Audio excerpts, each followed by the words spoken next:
نحمده ونصلي ونسلم على رسوله الكريم أما بعد فأعوذ بالله من الشيطان الرجيم بسم الله الرحمن الرحيم ووهبنا له إسحاق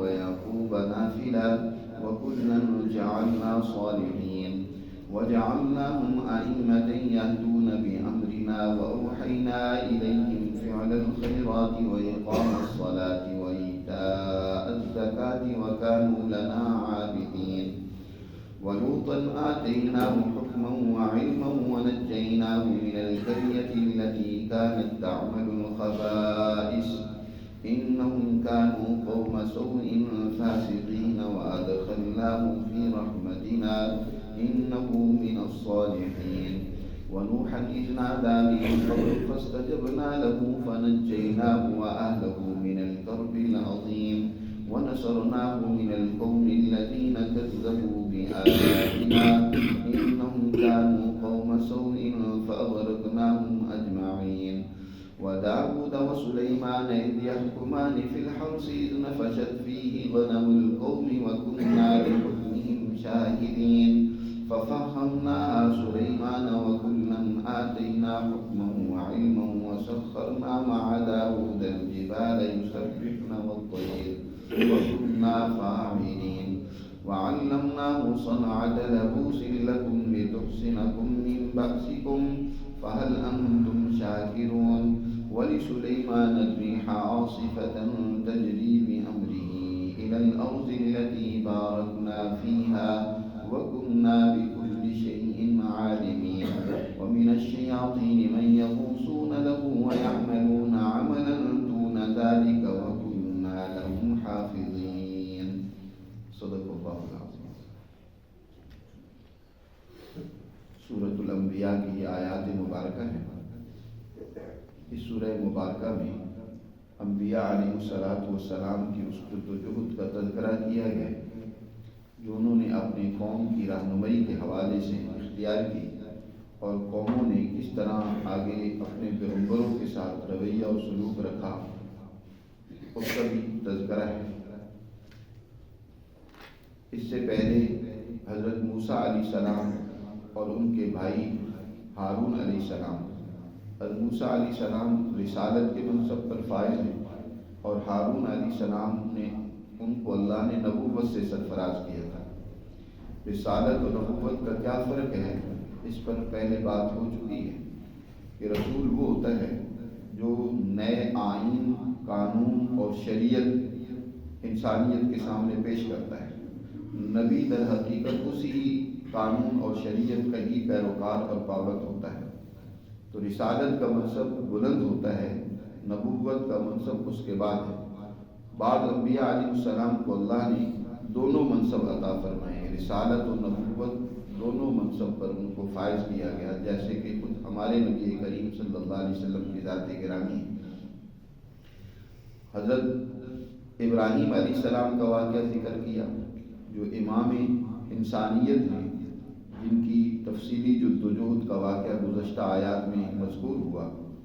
اللہ نے حضرت ابراہیم علیہ السلام کے مختلف امتحانات، آزمائشیں لیں اور انہیں بڑے مشکل حالات سے گزرنا پڑا، جن میں سے کچھ ایک کا تذکرہ تو یہاں گزشتہ آیات میں بھی ہوا ہے کہ کس طریقے سے قوم نے حضرت ابراہیم علیہ السلام کو جلانے کی کوشش کی اور اللہ نے اپنی قدرت سے کس طرح اس آگ کو ان کے لیے برد و سلام بنا دیا. اسی طرح ان کو ہجرت کی ایک مشکل سامنے تھی. اپنے وطن کو چھوڑنا کوئی معمولی عمل نہیں ہوتا.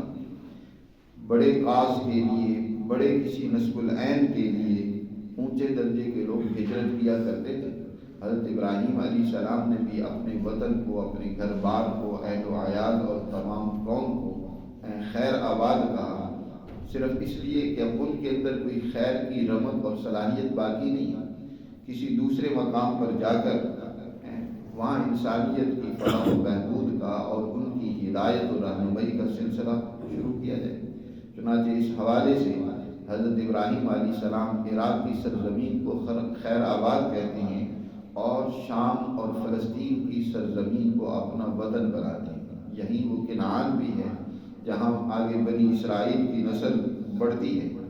اللہ نے بنی اسرائیل کا سلسلہ حضرت ابراہیم علیہ السلام سے حضرت یعقوب اور اسرائیل کے سلسلے سے جاری کیا ہے، حضرت اسحاق کے سلسلے سے۔ ابراہیم علیہ السلام سے دو تاریخیں چلی ہیں، ایک اسرائیلی تاریخ کہلاتی ہے، دوسری اسماعیلی تاریخ کہلاتی ہے۔ اور حضرت ابراہیم علیہ السلام نے ان دونوں تاریخوں کے لیے دو مراکز قائم کیے۔ ایک اسرائیلی تاریخ کے لیے مرکز قائم کیا جو اسی سرزمین فلسطین میں مسجد اقصیٰ کے نام سے قائم ہے۔ اس کی بنیاد بھی حضرت ابراہیم علیہ السلام نے حضرت اسحاق کے وساطت سے رکھی۔ اور دوسرا مرکز حضرت ابراہیم علیہ السلام نے مکہ المکرمہ میں، جو اس ساری کائنات کا سنٹرل ہے، وہاں حضرت اسماعیل علیہ السلام کی وساطت سے اس مرکز کی بنیاد رکھی، بیت اللہ الحرام کی۔ اس کی تفصیلی گفتگو تو پہلے گزر چکی ہے کہ مسجد اقصیٰ اس کی کیا خصوصیات ہیں اور اسی طرح مسجد الحرام اس کی کیا اہمیت ہے۔ بہرکیف انسانیت کے یہ دونوں مراکز حضرت ابراہیم نے قائم کیے اور ان کے ذریعے سے پوری دنیا پر مشرقی جتنے ممالک ہیں، مسجد حرام کے ذریعے، بیت اللہ کے ذریعے ان کو کنٹرول کیا گیا، ان تک اللہ کا پیغام پہنچایا گیا، اور جتنے مغربی ممالک تھے ان کو کنٹرول کرنے کے لیے مسجد اقصیٰ کا مرکز وہ قائم کیا گیا۔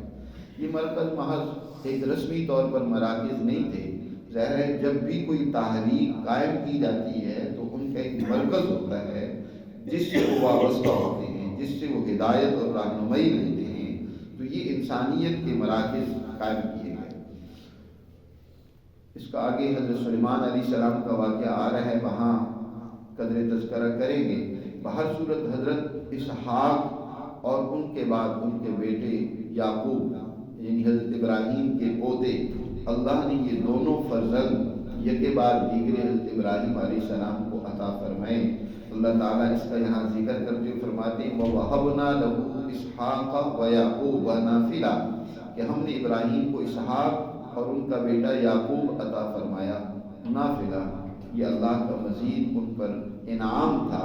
اس سلسلے سے آگے اللہ نے انبیاء کا ایک طویل سلسلہ جاری فرمایا۔ 4000 کے قریب بنی اسرائیل میں انبیاء اللہ نے مبعوث فرمائے ہیں جو حضرت ابراہیم علیہ السلام کے سلسلے سے دنیا میں انسانیت کی ہدایت اور رہنمائی کے لیے تشریف لائے۔ اور فرمایا وَكُلًّا جَعَلْنَا صَالِحِينَ، اور ان سب کو، حضرت ابراہیم کا تذکرہ ہوا، ان کے بھتیجے لوط کا ذکر ہوا، یعقوب و اسحاق کا ذکر ہوا، ان سب کے بارے میں فرمایا کہ ہم نے ان سب کو نیک اور برگزیدہ انسان بنایا تھا۔ وَكُلًّا جَعَلْنَا صَالِحِينَ، اور ان سب کو ہم نے ائمہ یعنی انسانیت کے امام اور رہنما بنایا تھا۔ وَجَعَلْنَاهُمْ أَئِمَّةً، اور یہ امام تھے۔ امام در حقیقت ایک بہت بڑا منصب ہوتا ہے جو انسانیت کی رہنمائی کا ذمہ دار ہوتا ہے، اور اللہ نے ان تمام انبیاء علیہ السلام جن کا بھی ذکر ہوا ان کے بارے میں فرمایا کہ ہم نے ان کو ائمہ یعنی امام بنایا، لہذا اپنی اس منصب کی بنیاد پر یہدون بامرنا، ہمارے حکم سے انسانیت کی رہنمائی کرتے تھے، ان کے مسائل حل کیا کرتے تھے، ان کی مشکلات ان کے کام آیا کرتے تھے۔ مزید یہ کہ وَأَوْحَيْنَا إِلَيْهِمْ فِعْلَ الْخَيْرَاتِ، ہم نے ان کو حکم دیا اچھے کاموں کے کرنے کا۔ جتنے بھی دنیا میں اچھے کام ہیں ان کی بنیادیں انبیاء علیہ السلام نے رکھی، تو تمام اچھے کاموں کا ہم نے انہیں حکم دیا۔ اور وہ اقام الصلاۃ، اللہ سے تعلق قائم کرنے کے لیے نماز کو قائم کرنے کا حکم دیا، زکوٰۃ دینے کا حکم دیا۔ وَكَانُوا لَنَا عَابِدِينَ، اور ان احکامات کے نتیجے میں انہوں نے ہمیشہ ہماری ہی اطاعت کی، ہمارے ہی حکم کو بجا لائے، ہماری ہی بندگی کی ہے، کبھی ایسا نہیں ہوا کہ اللہ کے حکم کی خلاف ورزی کی۔ وَلُوطًا آتَيْنَاهُ حُكْمًا وَعِلْمًا، اور اسی طرح ہم نے لوط علیہ السلام کو بھی حکم، صحیح ڈیسیژن لینا اور علم یعنی علم نبوت سے سرفراز کیا تھا۔ انبیاء علیہ السلام کا ایک وصف اکثر جو قرآن میں بیان کیا گیا ہے، جیسے یہاں حضرت لوط علیہ السلام کے بارے میں بھی آ رہا ہے آگے اسی طرح حضرت داؤد اور سلیمان علیہ السلام کا تذکرہ ہوا تو وہاں بھی یہی فرمایا وَكُلًّا آتَيْنَا حُكْمًا وَعِلْمًا۔ موسیٰ علیہ السلام کے بارے میں بھی پیچھے گزر چکا ہے، یوسف علیہ السلام کے بارے میں بھی۔ حکم کہتے ہیں، علم سے مراد یہ ہے کہ درست اور صحیح معلومات انسان کے پاس ہو۔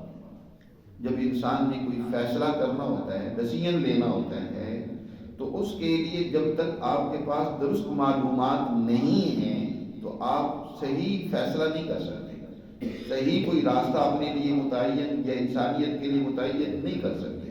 تو سب سے پہلے جو ضروری چیز ہے وہ علم، اور پھر اس سارے علم کی روشنی میں صحیح ڈیسیژن لینا، فیصلہ کرنا درست، اور اس کے مطابق حکمت عملی اپنانا، یہ حکم کہلاتا ہے۔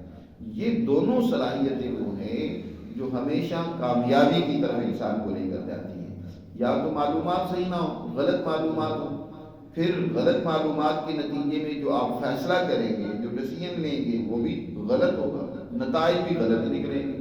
تو انبیاء علیہ السلام ایسا نہیں کیا کرتے تھے، وہ اپنے علم کی روشنی میں پہلے ساری معلومات اکٹھے کرتے تھے اور حقائق کو جانتے تھے، پھر اس کے بعد درست فیصلہ کیا کرتے تھے۔ جی، تو اللہ نے حضرت لوط علیہ السلام کے بارے میں بھی یہاں فرمایا کہ ہم نے ان کو حکم اور علم عطا فرمایا۔ وَنَجَّيْنَاهُ مِنَ الْقَرْيَةِ الَّتِي كَانَتْ تَعْمَلُ الْخَبَائِثَ، اور ہم نے ان کو بچا لیا اس بستی سے جس کے رہنے والے برے کام کیا کرتے تھے۔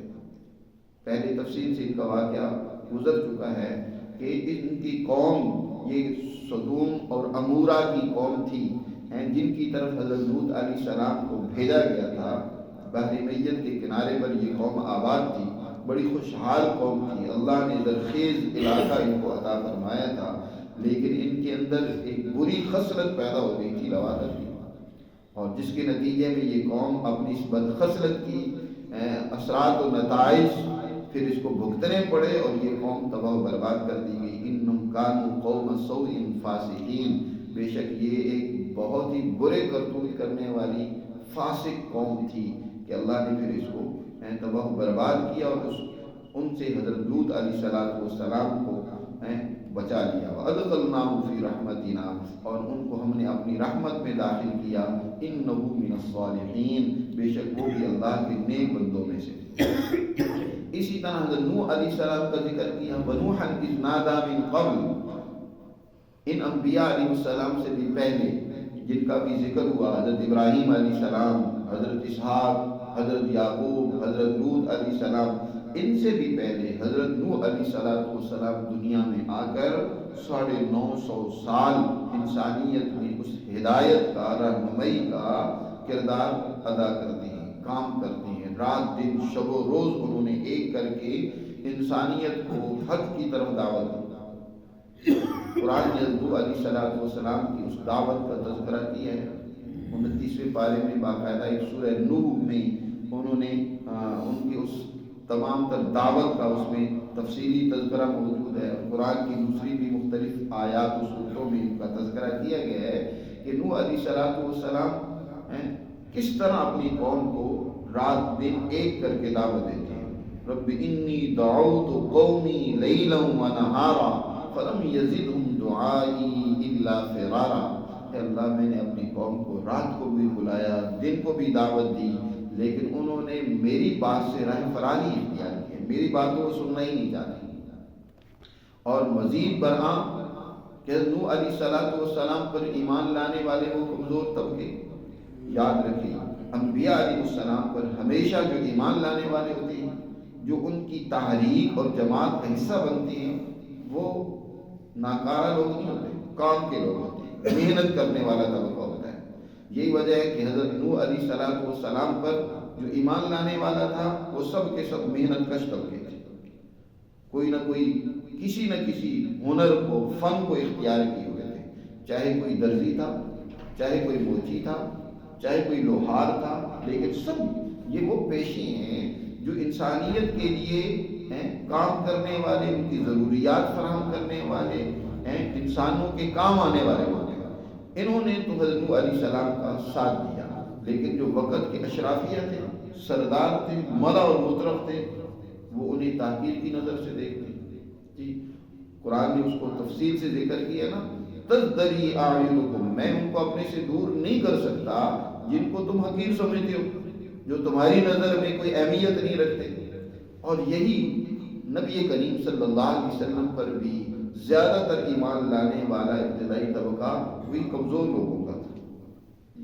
وہ واقعہ بخاری شریف میں آتا ہے نا، جب ہرقل نے ابو سفیان سے سوال کیا، ان میں سے ایک سوال یہ بھی تھا کہ یہ بتاؤ کہ ان کی اتباع اور پیروی کرنے والے ضعفاء الناس ہیں یا اشراف الناس ہیں؟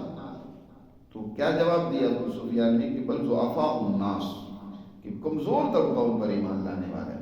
تو اس کے جواب میں جو آسمانی کتابوں کا عالم تھا ہرقل، وہ کہتا ہے کذالک اتباع الرسل، انبیاء اور رسولوں کے پیروکار اسی طرح ہی رہے ہیں کہ ان پر زیادہ تر محنت کش طبقہ ایمان لاتا ہے. جی لیکن وقت کا اشرافیہ ان کو کمزور سمجھتا ہے، ان کی تحقیر کرتا ہے.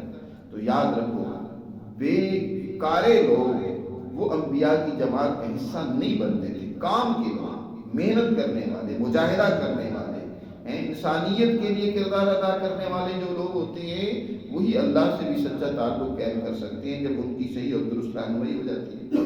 نوح علیہ السلام نے رات دن قوم کے سرداروں کو، اشراف کو، ملا کو سمجھایا، لیکن انہوں نے بجائے بات ماننے کے الٹا حضرت نوح علیہ السلام کوئی پریشرائز کرتے تھے، ان کو زد و کوب کرتے تھے، تکلیفیں پہنچاتے تھے. آخر تنگ آ کر جب مایوس ہو گئے، حضرت نوح علیہ السلام تو اللہ سے دعا کی کہ اللہ انی مغلوب فانتصر، اب میں ان سے بے بس ہو چکا ہوں، میں تھک چکا ہوں، اب میری مدد فرما یا اللہ. ان میں سے کسی کے بارے میں بھی، بلکہ ان کی اولاد اور نسلوں کے بارے میں بھی مجھے کوئی اب امید اور توقع نہیں ہے کہ یہ ایمان لائیں گے. لا تذرنی فردا، مجھے اب تنہا اور اکیلا نہ چھوڑ اور میری مدد فرما، لہذا ان میں سے کسی کو بھی باقی نہ رکھا جائے، کیونکہ اگر یہ زندہ رہے تو ان کی نسلیں بھی وہی خرابی پیدا کریں گی، وہی اسی ڈگر اور راستے پر چلتی رہے گی جس راستے پر یہ چل رہے ہیں. تو پھر اللہ نے اپنے اس پیغمبر کی دعاؤں کو قبول کیا. اس کا ذکر یہاں کیا کہ فاستجبنا لہ، ہم نے ان کی ان دعاؤں کو سنا اور قبول کیا، لہذا فنجیناہ واہلہ من الکرب العظیم، ہم نے ان کو بھی نجات دی، ان کو بچا دیا، اور اسی طرح ان پر جو ایمان لانے والے تھے ان کو بھی من الکرب العظیم، بڑی سخت سزا سے، تکلیف دینے والی شدید سخت ترین اور بڑی عذاب سے، طوفان نوح جس کا تذکرہ پیچھے گزر چکا ہے کہ اللہ نے اس قوم پر ایک بہت بڑا طوفان بھیجا کہ زمین نے بھی پانی اگلنا شروع کیا، آسمان نے بھی پانی برسانا شروع کر دیا، جس کی وجہ سے ایک بہت بڑا طوفان آیا اس قوم پر، اور جو سب کچھ ڈبو کر اس نے غرق کر دیا اس قوم کو. یہاں قرآن نے اہلہ کا لفظ کہا ہے. یاد رکھیں قرآن کی اصطلاح میں اہل کا لفظ زیادہ تر اس جماعت کے لیے بولا جاتا ہے جو انبیاء علیہ السلام پر ایمان لاتی ہے. انبیاء پر ایمان لانے والی جماعت وہی ان کی در حقیقت اہل ہوتی ہے. اہل کا لفظ اگرچہ اہل و عیال کے لیے بھی بولا جاتا ہے، اس کا انکار نہیں، لیکن جیسے اہل و عیال انبیاء کی جماعت کا حصہ ہوتی ہیں، اسی طرح وہ لوگ بھی ان کی اہل ہی میں شمار ہوتے ہیں، ان کے اپنے ہی لوگ ہوتے ہیں جو ان پر ایمان لانے والے ہیں. انبیاء اپنے پر ایمان لانے والی جماعت کو اپنا ہی سمجھتے ہیں. جیسے حضور صلی اللہ علیہ وسلم نے حضرت سلیمان علیہ السلام کے بارے، حضرت سلیمان اب کے بارے میں فرمایا. وہ ایک صحابی رضی اللہ تعالیٰ عنہ ہیں، ان کا نام ذہن سے نکلا، کہ فرمایا کہ یہ تو اہل بیت منی، یہ تو میرے گھر والوں میں سے. سلیمان فارسی رضی اللہ تعالیٰ عنہ کے بارے میں فرمایا، حضرت سلیمان فارسی رضی اللہ تعالیٰ عنہ کا واقعہ، تو ان کو اپنا گھر والا قرار دیا آپ صلی اللہ علیہ وسلم. تو اسی طرح یہاں حضرت نوح علیہ السلام پر ان کا اپنا بیٹا ایمان نہیں لایا، تو قرآن نے کیا کہا؟ لیس من اہلی، یہ آپ کا اہل نہیں ہے. حالانکہ وہ ان کی نسبی اعتبار سے دیکھا جائے تو اہل و عیال نہیں ہے، لیکن قرآن نے کہا کہ لیس من اہلی انہ عمل غیر صالح. تو اہل یہاں صرف مطلقاً جو فرمایا کہ ہم نے ان کو بچا لیا، ان کے اہل کو بچا لیا، اس سے مراد ان کی وہ پارٹی ہے، ان پر ایمان لانے والی وہ جماعت ہے کہ جو ان پر ایمان لائی، تو ان کو ہم نے نجات دی من الکرب العظیم وَنَصَرْنَاهُ مِنَ الْقَوْمِ الَّذِينَ كَذَّبُوا بِآيَاتِنَا، اور ہم نے ان کی مدد کی اور اس قوم کے خلاف ان کو مدد دی جنہوں نے ہماری آیات کی تکذیب کی تھی، ہمیں جھٹلایا تھا۔ اِنَّهُمْ كَانُوا قَوْمَ سَوْءٍ، بے شک وہ بہت برے کام کرنے والی قوم تھی، لہذا فَأَغْرَقْنَاهُمْ أَجْمَعِينَ، ہم نے ان سب کو تباہ و برباد کر دیا، غرق کر دیا پانی کے اندر۔ وَدَاوُودَ وَسُلَيْمَانَ، اور اسی طرح داؤد اور سلیمان ہیں، اِذْ يَحْكُمَانِ فِي الْحَرْثِ، جب وہ ایک کھیتی کے بارے میں فیصلہ کر رہے تھے جس کے اندر ایک قوم کی بکریاں جو ہیں جس نے اس کھیتی کو روند ڈالا تھا، اس کے بارے میں دونوں فیصلہ کر رہے تھے اور ہم ان کے فیصلے کو دیکھ رہے تھے۔ وَكُنَّا لِحُكْمِهِمْ شَاهِدِينَ، اس حضرت داؤد اور سلیمان علیہ السلام اسرائیلی تحریک کے یہ اولو العزم انبیاء ہیں جن کو اللہ نے نبوت اور رسالت کے ساتھ ساتھ اللہ نے حکومت بھی عطا فرمائی تھی، حکمرانی کا منصب بھی، بلکہ انبیاء بنی اسرائیل میں کئی ایک ایسے انبیاء گزرے ہیں جو وقت کے حکمران تھے۔ بخاری شریف کی یہ حدیث ہے، نبی کریم صلی اللہ علیہ وسلم نے ارشاد فرمایا، کانت بنو اسرائیل تسوسہم الانبیاء، بنی اسرائیل کے انبیاء ان کے سیاسی رہنما بھی ہوتے تھے، ان کے حکمران بھی ہوتے تھے، ان کی رہنمائی کرتے، ان کے مسائل کو حل کرتے۔ تو یہ جو سیاست ہے، یاد رکھیں سیاست مفادات کی ہوتی ہے، سیاست سائس الفرس ہے، جیسے کہ ایک گھوڑے کا سائیں وہ اس گھوڑے کی تربیت، ٹریننگ، تعلیم، اس کی ضروریات، کھانے پینے کا پابند ہوتا ہے، اس کی فکر کرتا ہے۔ تو جو سیاسی لیڈر ہوتا ہے وہ بھی در حقیقت اس قوم کا سائیں ہوتا ہے، اس کا ذمہ دار ہوتا ہے، اس کا نگران ہوتا ہے، ان کی حفاظت کرتا ہے، ان کو ترقی دیتا ہے، ان کی مشکلات اور مسائل کو حل کرتا ہے۔ لیکن آج کل ہماری مفاد کی سیاست کو دیکھ کر ہم سرے سے سیاست کی نفی کر دیتے ہیں۔ تو یہ سیاست فی نفسی بری چیز نہیں ہے، یہ تو انبیاء علیہ السلام کا طریقہ کار ہے۔ حضرت داؤد اور سلیمان کو اللہ نے حکمرانی بھی عطا فرمائی تھی، اس لیے وہ ایک مقدمہ ان کی حضور پیش ہوا، اس کا فیصلہ کیا، اور اس مقدمہ میں حضرت سلیمان علیہ السلام کو اللہ نے اپنے والد کی بنسبت درست رہنمائی کی، زیادہ بہتر انداز سے انہوں نے اس کا فیصلہ سنایا جو ان کے والد صاحب کو بھی بڑا پسند آیا۔ اس کا ذکر کیا گیا ہے کہ ہم نے اِذْ يَحْكُمَانِ فِي الْحَرْثِ، یہ واقعہ یہ پیش آیا کہ دو آدمی مقدمہ لے کر داؤد علیہ السلام کی عدالت میں حاضر ہوئے۔ ایک کا کھیت تھا، اس نے کھیت بویا، ابھی تھوڑا بہت اوپر اٹھا ہی ہے، کھیت ابھی بڑھ ہی رہا تھا کہ دوسرے آدمی کی بکریاں جو ہیں وہ اس کے اندر چلی گئی اور انہوں نے سارا اجاڑ کے رکھ دیا، جی روک دیا۔ تو وہ داؤد علیہ السلام کے دربار میں مقدمہ لے کر آیا کہ جی دیکھیں میرے جو اس نے کھیتی طرف تباہ و برباد کر دیے۔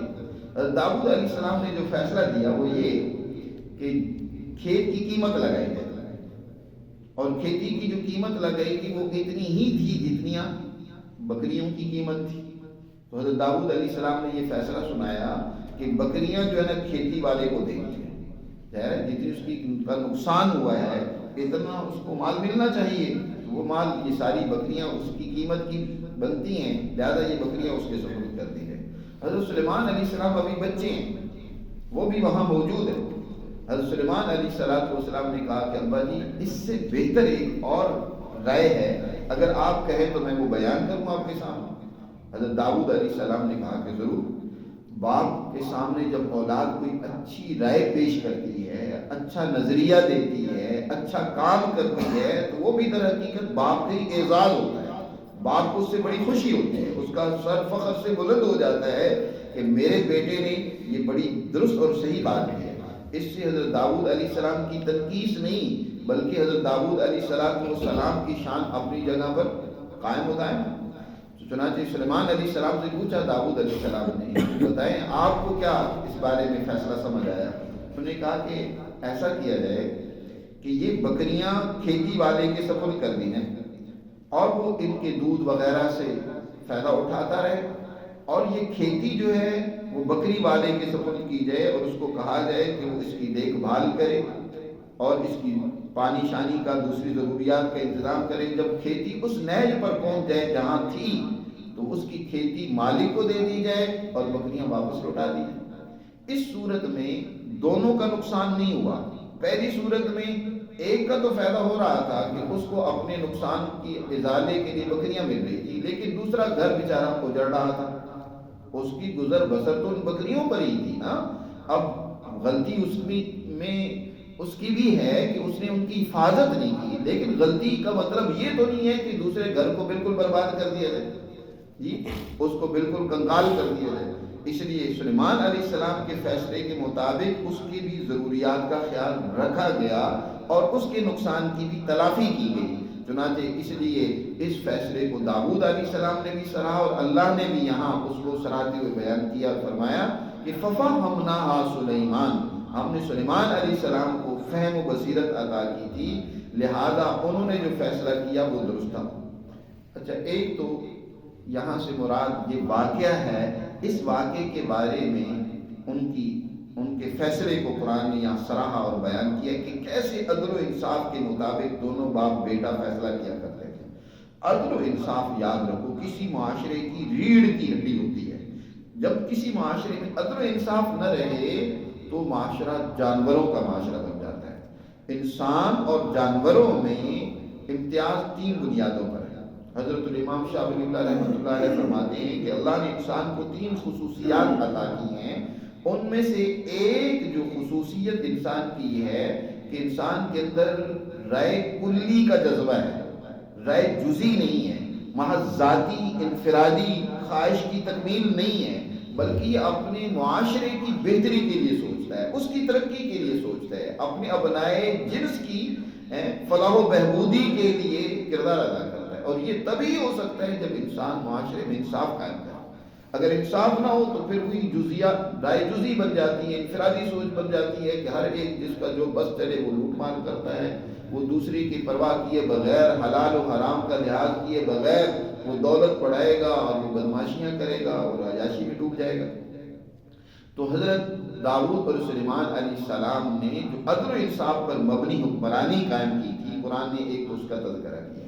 دوسرا در حقیقت یہاں یہ مثال دے کر ان کی اس قوم کی حالت کو بیان کیا جا رہا ہے جو قوم جس کی تعلیم و تربیت، جس کی رہنمائی اور جن کے لیے حکمرانی کا نظم و نسق ان دونوں باپ بیٹا نے قائم کیا تھا، وہ یہودی قوم تھی. جی حضرت یعقوب علیہ السلام کی وہ نسل، وہ اسرائیلی قوم. داؤد علیہ السلام نے بھی ان میں تنظیم پیدا کرنے کی کوشش کی کہ ان کو منظم کیا جائے اور ان کی تربیت کی جائے، لیکن اس قوم کے اندر سرکشی حد درجے کی موجود ہے.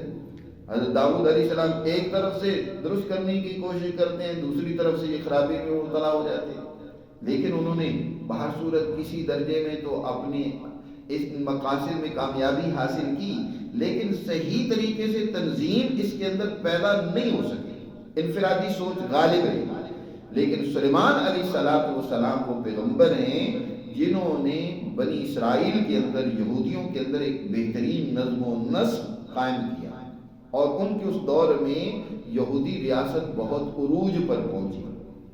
اس وقت کی اسرائیلی طاقت و قوت جب منظم متحد ہو کر انہوں نے دنیا میں سلیمان علیہ السلام کی قیادت میں کردار ادا کیا تو بہت آگے بڑھے.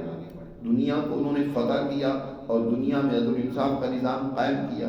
تو یہ حضرت داؤد علیہ السلام کے اس فیصلے سے مراد اپنی قوم کی تعلیم و تربیت ہے کہ جس میں وہ اپنے طور پر تو انہوں نے پوری کوشش کی، لیکن قوم نے اس تربیت سے فائدہ صحیح معنوں میں نہیں حاصل کیا. لیکن سلیمان علیہ السلام کی دور میں اس نے صحیح فائدہ حاصل کیا اور ایک بہت بڑی سلطنت وجود میں آئی.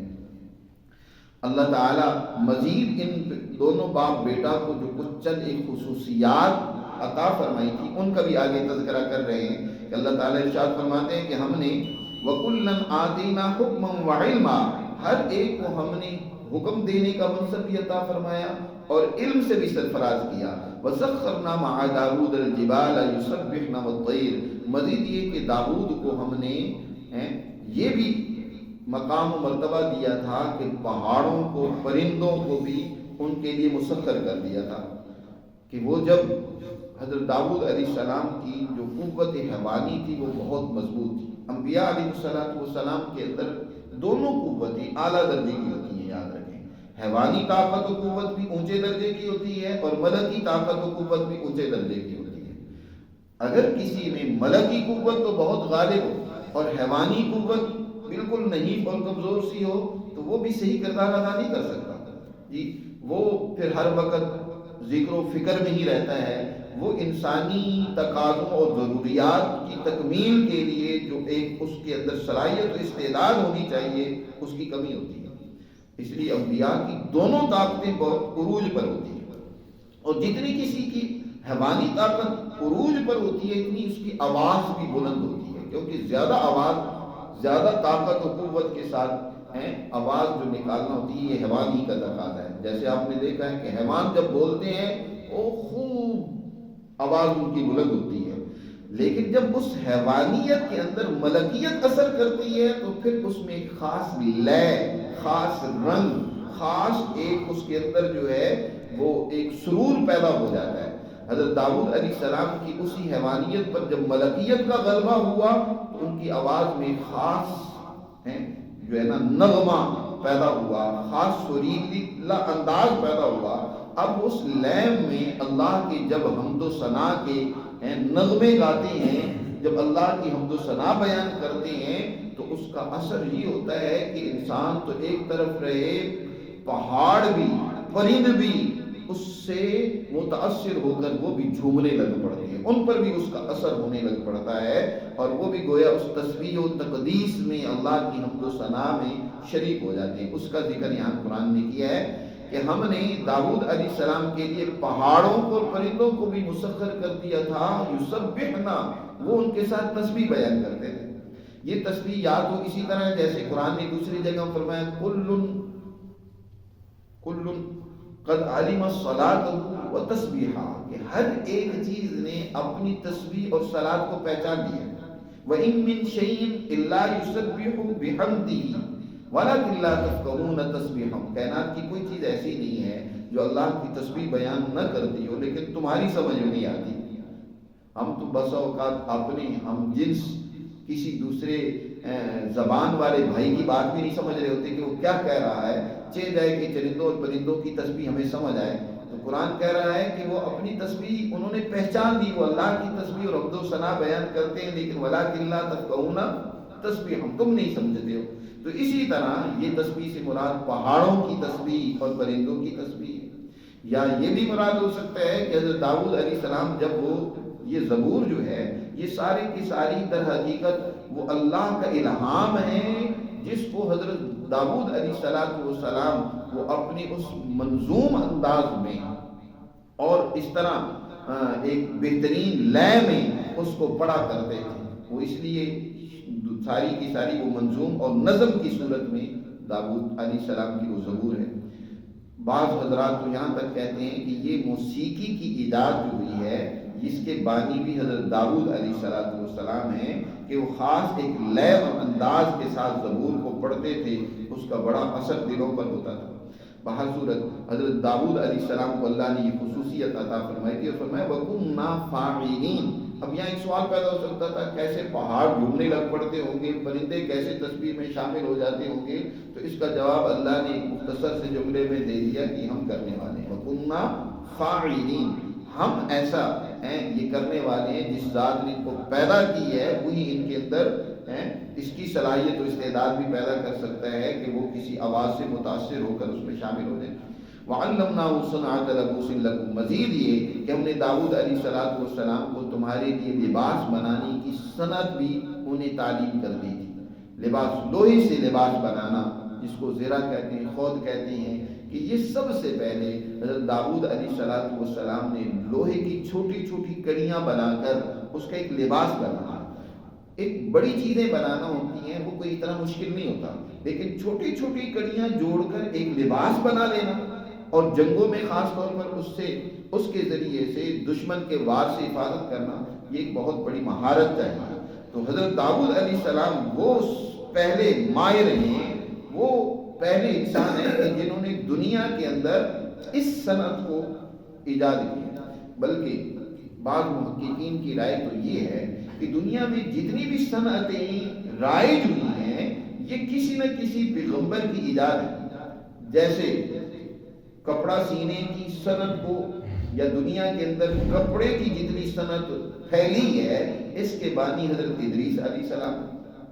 لوہے کی صنعت جتنی دنیا میں پھیلی ہے کہ مختلف شکلوں میں ڈھال کر اس سے کام لینا، اس کی بنیاد حضرت داؤد علیہ السلام نے رکھی ہے کہ کیسے اس کو گلا کر کیسے مختلف شکلوں میں ڈھالا جاتا ہے اور پھر اس سے کام لیا جاتا ہے۔ تو قرآن کہتا ہے کہ ہم نے ان کو یہ صنعت سکھلا دی تھی، فَهَلْ أَنْتُمْ شَاكِرُونَ، کیا تم اللہ کا شکر ادا نہیں کرتے کہ اللہ نے کیسے ان پیغمبروں کے ذریعے سے تمہیں اتنی نعمتیں عطا فرمائی۔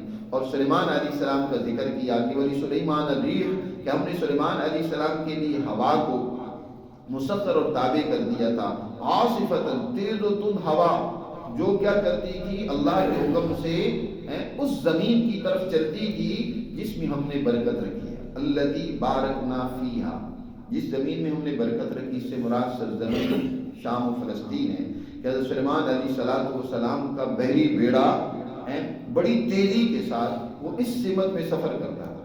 ہوائی سفر بھی ہو سکتا ہے، یعنی ہوا کے اندر ان کا تخت اڑتا ہو، اور مہینوں کی مسافت وہ گھنٹوں میں لمحوں میں طے کر لیا کرتے تھے۔ تو یہ بھی کوئی بعید عقل بات نہیں ہے۔ آج دنیا نے ہوائی جہاز اسی طرح تو ایجاد کر لی ہیں۔ آج اگر دنیا اڑا رہی ہے تو حضرت سلیمان علیہ السلام نے اپنے دور میں اگر اس کا کوئی اس طرح کا نظام بنا لیا تھا اللہ کی مدد اور تائید سے، تو یہ کون سی عقل کے خلاف بات ہے؟